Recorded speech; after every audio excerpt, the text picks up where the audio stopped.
Hey, Professor Hitch here, and today I want to talk to you about personal reading histories. Namely, what are they? How do they work? And can they hurt us? Joking aside, personal reading histories are pretty straightforward.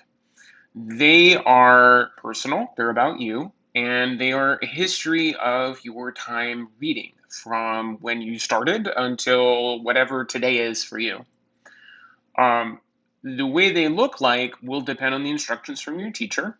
So your teacher will say, I want you to write a paragraph, I want you to write a page, I want you to write a whole essay.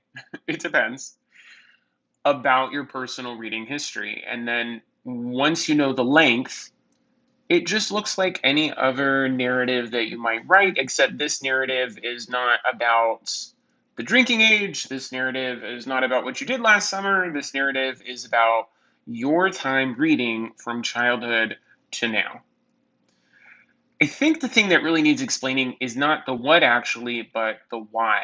Why do we take the time to write out our reading history from childhood until now?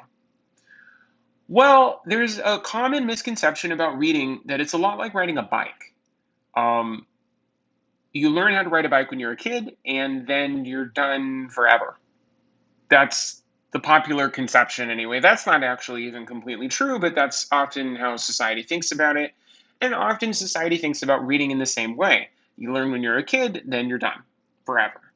But that's not true because reading changes over time. Things like dyslexia and other learning and developmental issues can play a role in how you read, like literally how you do it. Additionally, what you read changes drastically. You start as a kid reading picture books, and as an adult, you wish you were reading picture books, but instead you're reading long essays and books that just don't stop.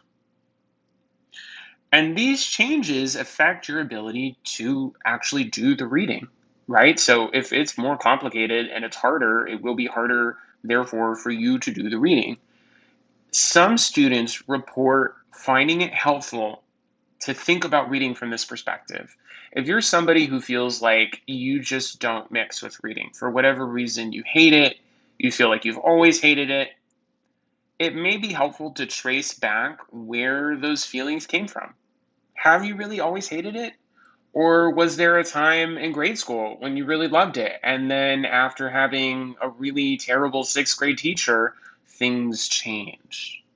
You would be surprised how many times I, as an instructor, read personal reading histories from students who say things exactly like that.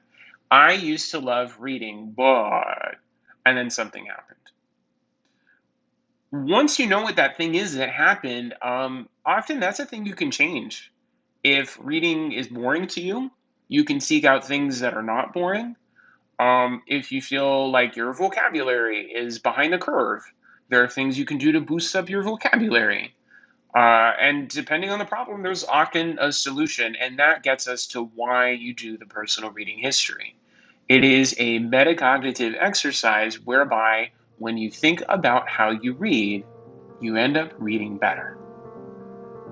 Well, that's all for now. I hope you found this helpful.